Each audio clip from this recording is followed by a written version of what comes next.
Avant de commencer mon exposé, la première question que je voudrais discuter, que peut-être une question que vous vous posez, c'est pourquoi cet exposé a lieu un mardi et pas un lundi, puisque après tout, il y a une académie des sciences morales et politiques, et donc pourquoi parler d'éthique à l'Académie des sciences? Et donc ça, cette question peut se reformuler, quel est le rapport entre les sciences et l'éthique? Alors une réponse traditionnelle, c'est celle de l'éthique de la recherche, c'est-à-dire de dire que la recherche, dans ses finalités, dans ses modalités, dans son organisation, pose un certain nombre de questions éthiques qu'on peut formuler ainsi. Dois-je fabriquer une bombe atomique? Puis-je faire des essais cliniques sans informer les patients du fait qu'ils participent à un essai? Et dois-je plagier mes petits camarades? Et donc ça, ce sont des questions d'éthique de la recherche. Et mon exposé et une partie des exposés de cet après-midi sont plutôt centrés autour d'une autre question qui est ce que j'appellerais la recherche de l'éthique et qui part de ce constat que bien faire, comment bien faire, est une source féconde de questions scientifiques et techniques. Et donc je vais illustrer ce point par quatre exemples. Et donc c'est le plan de mon exposé, c'est 1, 2, 3, 4. Alors le premier exemple est celui de l'anonymisation des données. Donc vous savez, tous les chercheurs savent que la recherche aujourd'hui est très friande de données. Par exemple, la recherche médicale progresse beaucoup du fait que nous pouvons avoir des données statistiques sur un grand nombre de patients, sur un grand nombre de personnes en bonne santé également.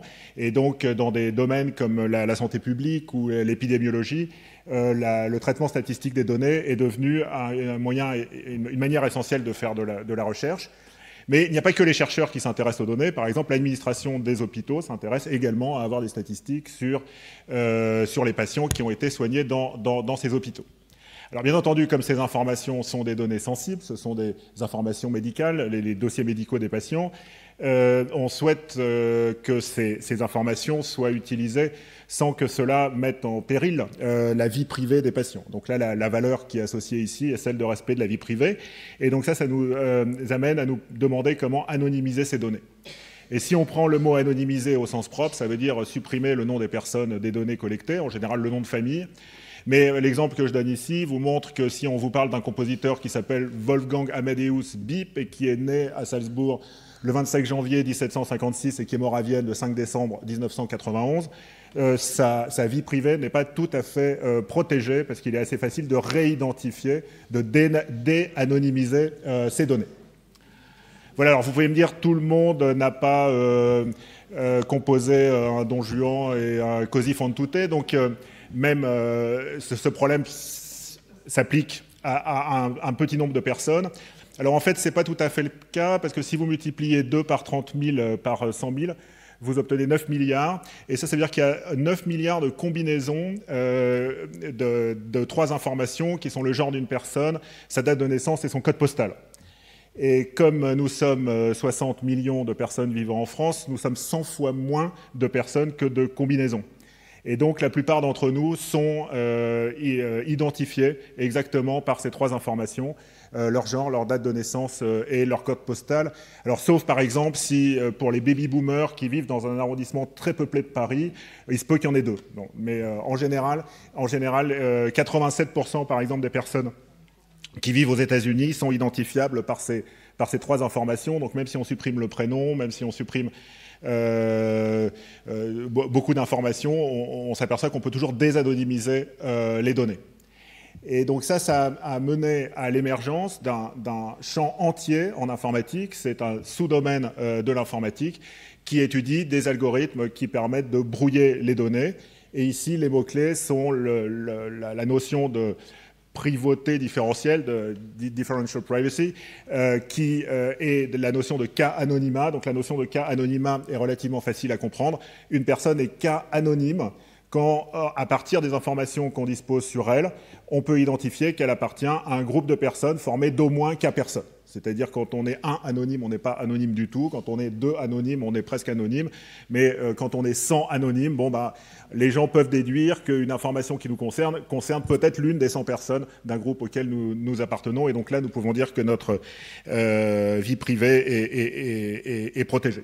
Ce qui est important, c'est que ces algorithmes sont loin d'être faciles, et c'est pour ça qu'il y a plusieurs équipes, plusieurs laboratoires dans le monde, d'ailleurs plusieurs équipes en France, qui travaillent uniquement sur ce sujet. Les outils qui sont à l'œuvre derrière sont des outils d'algorithmique, bien sûr, mais aussi de théorie de l'information, de théorie quantitative de l'information. Alors une deuxième question est celle du vote électronique. Donc vous savez que les urnes et les bulletins de vote en papier coûtent extrêmement cher et que c'est une des raisons pour laquelle on consulte très peu ses concitoyens sur les choix politiques. Essentiellement, nous votons une fois tous les 5 ans ou quelque chose comme ça. Et donc organiser une élection, par exemple, tous les jours serait difficile si on avait uniquement des bulletins de vote en papier. Et donc ici, il y a une proposition qui est de remplacer le vote papier, le vote à l'urne, par le vote électronique. Et donc ici, il y a un certain nombre de valeurs que nous souhaitons défendre. Par exemple, une valeur qui se formule par le slogan « Une personne, une voix ». Donc il est important qu'une personne ne puisse pas voter 2 fois. Quand on étudie ces algorithmes de vote électronique, il y a 2 objectifs qui sont la vérifiabilité du décompte des voix, c'est-à-dire tout le monde doit pouvoir vérifier qu'il n'y a pas eu de triche, qu'il n'y a pas eu que le résultat des élections est conforme, mais il y a aussi la question du secret du vote, c'est-à-dire il faut que l'algorithme garantisse qu'une personne une personne ne peut pas savoir ce qu'une autre personne a voté. Et en fait, un théorème de 2006 montre que ces 2 propriétés, si on les prend dans leur forme la plus absolue, sont incompatibles. Et donc ça condamne un petit peu le vote électronique en disant que finalement le vote papier et le vote à l'urne sera toujours meilleur que le vote électronique. Alors cela dit, comme tous les résultats scientifiques, il faut relativiser ce résultat parce que la vérifiabilité du décompte des voix et le secret du vote deviennent compatibles sous certaines hypothèses. Donc par exemple, une hypothèse relativement raisonnable est qu'il n'y a pas de coalition de tricheurs, de coalition de personnes qui voudraient influencer le vote, qui regroupe plus de la moitié des votants. Donc s'il n'y a pas de coalition de 15 millions de votants en France, eh bien sur une élection où il y a 30 millions de votants, on peut concevoir des algorithmes de vote qui sont qui garantissent à la fois la vérifiabilité du décompte des voix et le secret du vote. Alors d'ailleurs, ça pose un mystère qui est comment est-ce que le vote à l'urne fonctionne, parce que le théorème qu'on démontre d'incompatibilité, de vérifiabilité du décompte des voix et du secret du vote, a priori s'applique à toutes les formes de vote, qu'elles soient électroniques ou non. Et ici, on s'aperçoit que le vote à l'urne, donc bien sûr, quand on modélise ces algorithmes, eh bien les votants, les urnes, les bulletins eux-mêmes sont vus comme des machines de Turing, c'est-à-dire des ordinateurs idéalisés. Et quand on vote à l'urne, eh bien, il y a une propriété des machines de Turing qui n'est pas vérifiée par les bulletins de papier, qui est leur duplicabilité. C'est-à-dire, on ne peut pas, avec un bulletin en papier, en fabriquer 2 identiques. Et pourtant, c'est ce qu'on fait en général avec de l'information électronique. Et donc, il semble que ce soit la non-duplicabilité du papier qui garantisse la vérifiabilité et le secret du vote dans le cas du vote à l'urne. Bien entendu, ces notions de vérifiabilité, de secret du vote, je vous ai expliqué qu'il y avait besoin d'un modèle du vote où on modélise les différents acteurs par des machines de Turing ou par des algorithmes polynomiaux, etc. Et donc là, ici, la vraie difficulté dans ce domaine de recherche, qui lui est également extrêmement vivace, aussi bien en France que dans d'autres pays, c'est bien sûr de définir ces concepts. On est dans un domaine de la science où c'est la définition qui est plus difficile. Les théorèmes sont difficiles, mais les définitions sont plus difficiles encore. Alors, troisième exemple, comment garantir l'équité d'une plateforme telle la plateforme admission post-bac, c'est-à-dire d'un algorithme qui attribue des ressources à des personnes. Donc, en l'occurrence, ce sont des places à l'université à des étudiants, mais il y a de nombreux algorithmes qui font ça avec d'autres ressources et d'autres personnes. Et donc, un algorithme possible serait de commencer par sélectionner dans la liste des lycéens ceux dont le prénom est Gilles et de leur donner leur premier choix. Et ensuite, on donne leur second choix aux autres. Mais nous avons tous l'idée intuitive, même si elle est difficile à formuler, qu'un tel algorithme serait inéquitable. Et donc ici, la valeur que nous cherchons à défendre est celle de l'équité. Alors, une solution à ce défi, c'est de publier les sources du programme qui implémente l'algorithme addition post-bac. Mais c'est très insuffisant de publier les sources, parce que certes, ça permet aux lycéens malheureux, aux lycéens mécontents, d'étudier les sources du programme et d'y rechercher d'éventuelles inéquités. Mais en fait, c'est de donner la charge de la preuve aux lycéens. Et en fait, on aimerait bien que la charge de la preuve soit inversée, c'est-à-dire que ça soit au ministère de nous démontrer que les algorithmes qu'ils utilisent sont équitables. Et ici, on utilise le mot « démontrer » exactement dans le même sens que quand on dit qu'on est capable de démontrer qu'un programme d'ascenseur n'ouvre pas les portes entre 2 étages. Et ça, c'est un problème de sûreté de fonctionnement. Et donc, c'est le seul point, comme l'a rappelé Max, sur lequel je suis un tout petit peu compétent dans ces histoires. Mais bien entendu, avant ça, il faut définir la notion d'équité. Et donc, toute une tradition philosophique nous dit que l'équité est une forme d'invariance par permutation. C'est-à-dire, ce qui s'applique, c'est l'image de la justice aux yeux bandés. Mais c'est pas si évident, par exemple, de savoir si on parle d'invariance en fait ou d'invariance en espérance. Par exemple, s'il y a une seule place dans une université avec 2 candidats, est-ce que s'ils ont les mêmes chances d'entrer à l'université, c'est un processus équitable ou non, sachant que ex post, il y aura un seul des deux qui aura eu la place, donc l'autre pourrait se juger lésé. Voilà, donc ce sont des questions, ici encore, des questions de définition qui sont en jeu, et également des questions de vérification et de démonstration de propriété des programmes. Mon 4e et dernier exemple, sur lequel je vais être un tout petit peu plus long, est celui de l'explication. Et donc on s'est aperçu, donc c'est une idée qui en fait est apparue d'abord en théorie de la démonstration, en logique avant d'être un petit peu partout aujourd'hui en informatique. On s'est aperçu en théorie de la démonstration qu'il y a une différence entre savoir que quelque chose est vrai et savoir pourquoi quelque chose est vrai. Et mon exemple préféré est celui-ci. Si vous multipliez le nombre, alors j'arrive jamais à le lire, c'est 12 345 679 par 36, vous obtenez 444 444 444. Et donc ici, vous savez que le résultat de cette multiplication est n'est formé que de 4. En revanche, vous ne savez pas pourquoi il est formé uniquement de 4, mais il y a une autre démonstration qui explique pourquoi il n'y a que des 4 dans le résultat. Et je vais vous laisser ça en exercice. Si vous voulez le corriger de l'exercice, j'ai donné une conférence d'1h30 uniquement sur cette multiplication, et la vidéo est sur ma page web, donc vous pourrez avoir toutes les explications sur la raison pour laquelle il n'y a que des 4 dans le résultat de cette multiplication. Si vous voulez chercher, réfléchissez à 36 et 4, il y a une propriété en commun avec ces 2 noms. Bien, mais en informatique, nous sommes habitués à savoir dire que quelque chose est vrai sans savoir pourquoi il est vrai. Et voici une carte qui a été produite par Météo France qui prévoyait le temps qu'il allait faire le lendemain il y a 15 jours. Et donc vous voyez qu'il y a 15 jours, on prévoyait que le lendemain, il ferait 12 degrés à Paris. Et donc là, on prévoit, on sait que, vraisemblablement, bien sûr, c'est statistique, il va faire 12 degrés à Paris, mais on ne sait pas pourquoi il va faire 12 degrés à Paris. Et d'ailleurs, se poser la question de s'arracher les cheveux en disant « mais pourquoi est-ce qu'il va faire 12 degrés et pas 11 et pas 13 ?» est une question qui nous paraît saugrenue parce que nous savons comment ces prévisions sont faites. Il n'y a pas une raison qui fait qu'il va faire 12 degrés à Paris. Il y a des milliards de capteurs qui ont mesuré la température, la pression, que sais-je, et ensuite des ordinateurs qui pendant des heures ont résolu des équations par des méthodes d'éléments finis, etc. Puis à la fin, le résultat est 12. Mais ça serait bizarre de dire oui, c'est forcément un nombre pair et forcément un nombre qui doit être divisible par 6. Non, c'est pas du tout ce type d'argument qui permet d'arriver au fait que la température est de 12 degrés.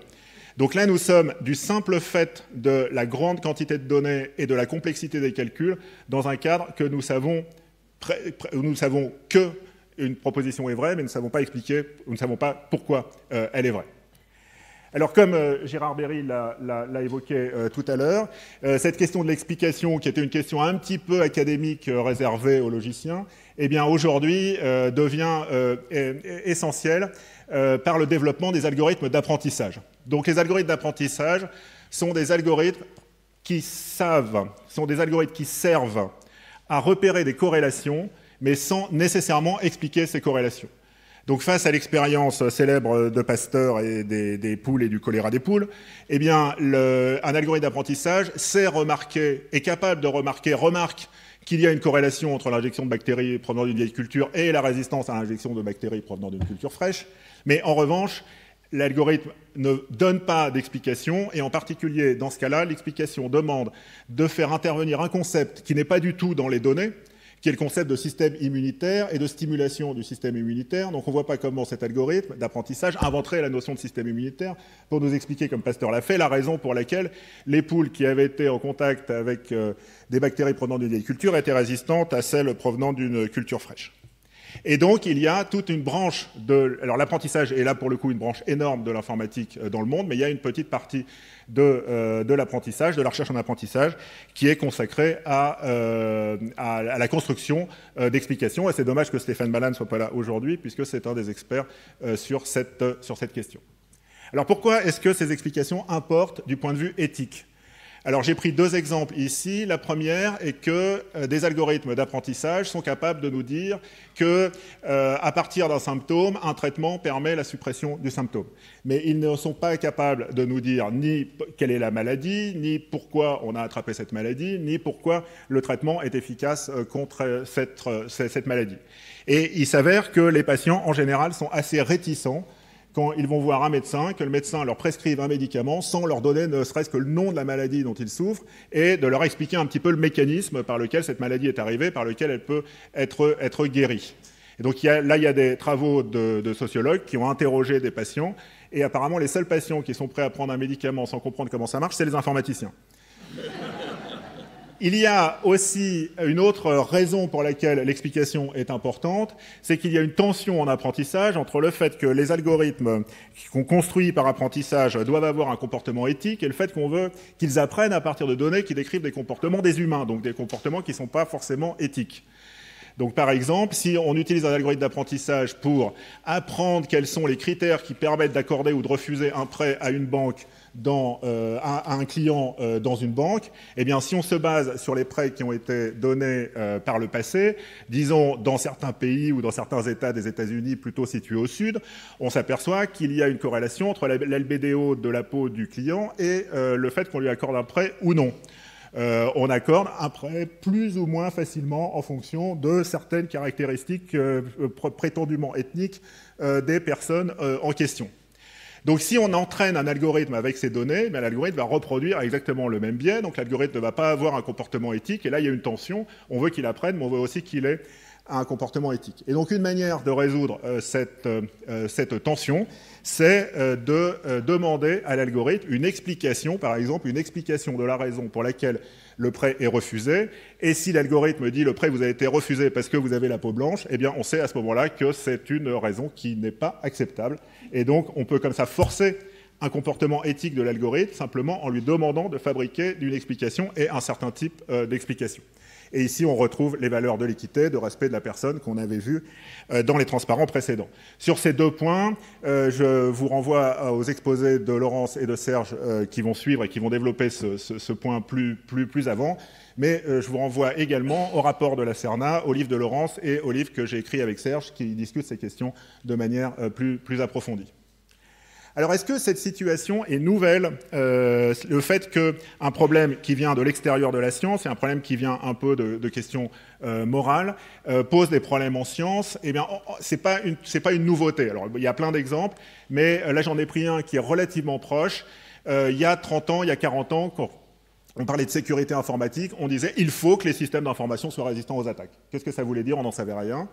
Et avec le temps, eh bien, se sont développés divers domaines de l'informatique. Alors le chiffrement, qui est le domaine le plus ancien, et qui est antérieur à l'informatique, et on a quasiment inventé l'informatique pour faire du chiffrement et du déchiffrement, mais également de la vérification de protocoles, de l'analyse de traces, de la virologie, au sens que les informaticiens donnent à ce mot.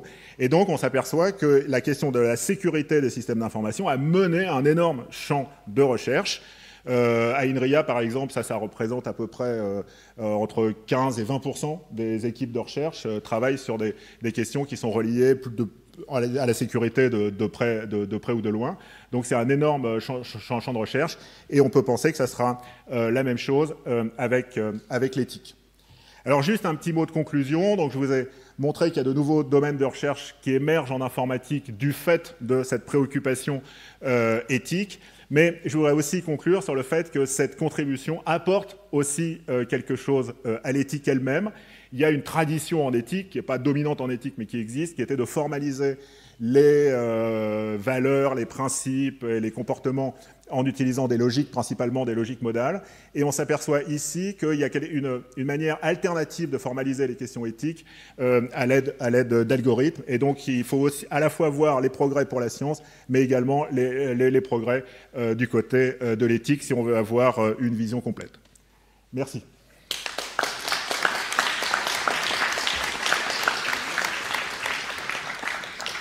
Merci beaucoup. Donc une question là-bas.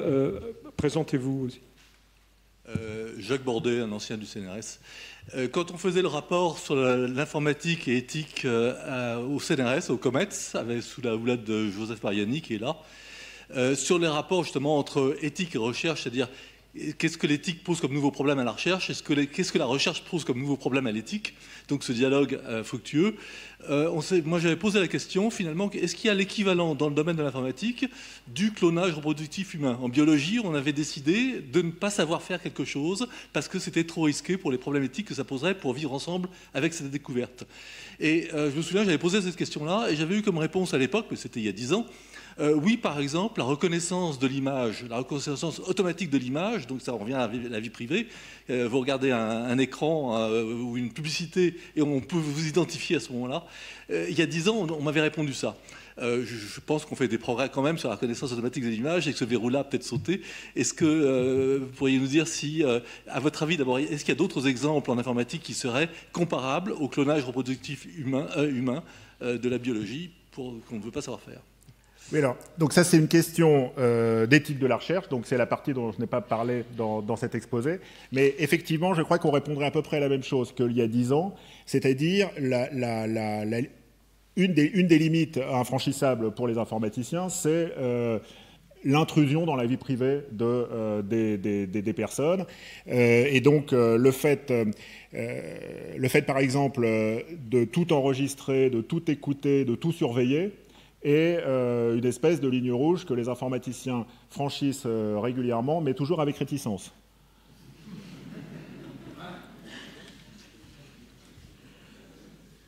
Nicolas Yache aussi de ce côté-ci, là, à gauche. D'abord, je veux faire la publicité du livre « Le temps des algorithmes » là, que j'ai lu récemment et qui est vraiment très intéressant et on apprend plein de choses.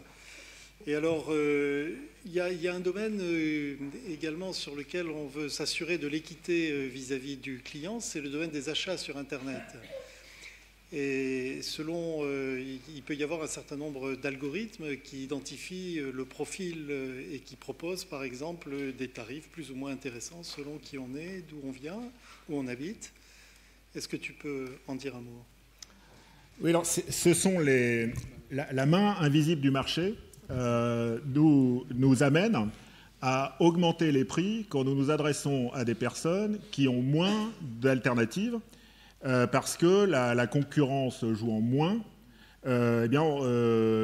ces personnes sont davantage enclines à acheter un objet même s'il est cher. Donc l'exemple que je dois à Serge, à vrai dire, qui est dans notre livre, mais c'est Serge je l'ai appris de Serge, c'est celui de la vente d'agrafeuses, donc qui n'a pas l'air d'être un problème éthique en soi, mais en fait, on va s'apercevoir que si.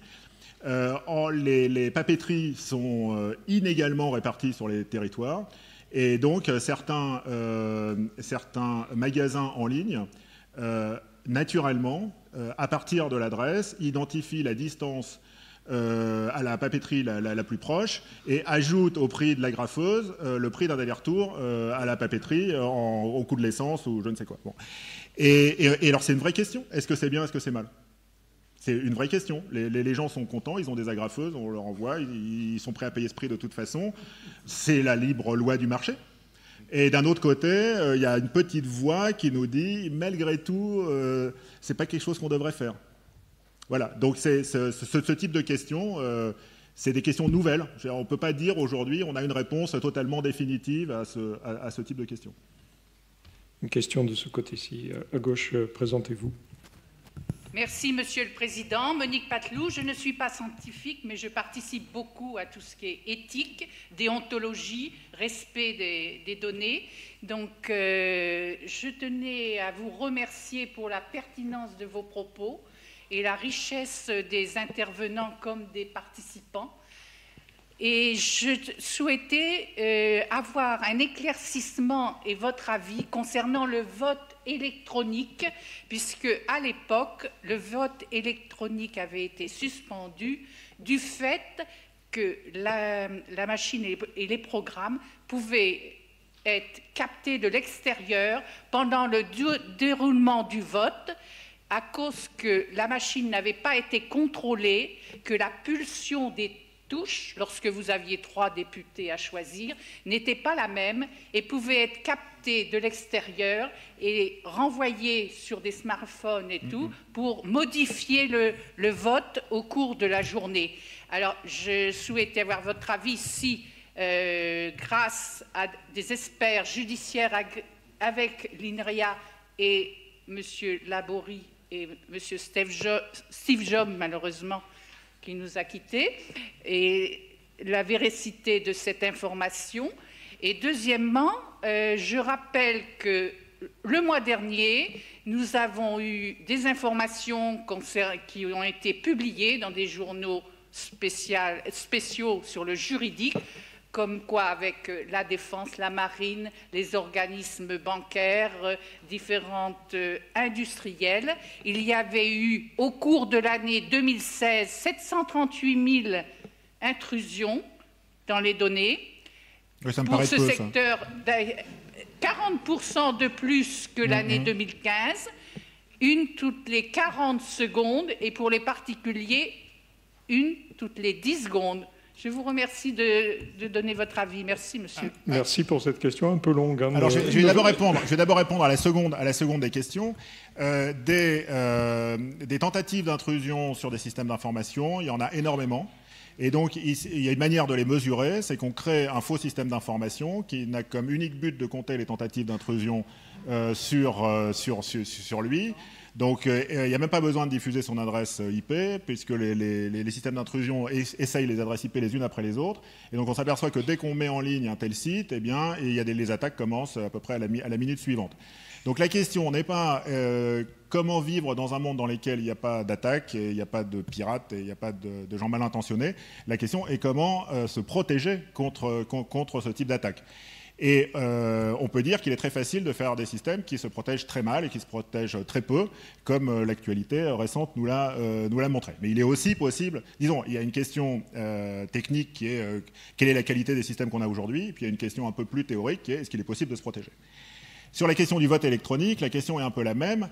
Il y a des systèmes de vote électronique qui sont aujourd'hui sur le marché, qui sont très loin de ce qu'on pourrait faire de mieux, et qui présentent des failles de sécurité assez nombreuses, à la fois parce qu'ils sont en ligne, à la fois parce qu'ils ne sont pas en ligne, etc. Bon. Et donc la recommandation aujourd'hui, ça serait plutôt de ne pas les utiliser. Mais malgré tout, il faut nuancer un peu cette question. Il ne faut pas poser la question en disant « prenons les institutions du XXe siècle », avec leurs élections présidentielles, leurs élections législatives, et tentons juste de remplacer le vote à l'urne par le vote électronique tout en gardant la structure des institutions du XXe siècle. Ça, c'est la manière paresseuse de réfléchir, où on se dit le XXIe siècle, ça va être comme le XXe siècle, sauf qu'on va remplacer 2-3 trucs par des algorithmes, des ordinateurs, des réseaux. Une question pourrait être, gardons les institutions républicaine telle qu'elle fonctionne, et posons-nous la question, qu'est-ce que le vote électronique peut nous apporter de plus? Et alors, je vais vous donner un exemple. La mairie de Paris est en train de refaire la rue où j'habite, et on ne m'a pas consulté. Et avec un système de vote électronique, avec un système qui utiliserait des ordinateurs et des algorithmes pour faire davantage de démocratie, en l'occurrence plus de démocratie locale, j'aurais pu donner mon avis. Et là, un vote à l'urne de tout l'arrondissement pour la largeur du trottoir devant chez moi serait inapproprié, ça serait exagéré, ça serait beaucoup trop cher. En revanche, avec un algorithme, un processus de vote électronique, ça aurait permis aux citoyens qui habitent là de s'exprimer. Et là, si le décompte des voix n'est pas tout à fait parfait, et si le secret du vote n'est pas tout à fait parfait, comme on décide de la largeur du trottoir et de la largeur de la rue, c'est pas très très grave. Et de toute façon, avant, on ne nous demandait pas du tout notre avis. Donc là, on a une possibilité d'amélioration grâce au vote électronique. Et il faut penser le vote électronique comme ça, et non pas comme un moyen de remplacer les institutions du XXe siècle. Oui, je suis tout à fait d'accord avec vous, mais encore faut-il que l'on puisse avoir les moyens financiers et techniques d'améliorer pour les grandes institutions et notamment les banques. Ce qui est important, c'est d'éduquer les citoyens. Ce qui est important, c'est d'éduquer les citoyens, c'est d'abord ça. On va s'arrêter là. Merci beaucoup. On va passer à l'orateur suivant.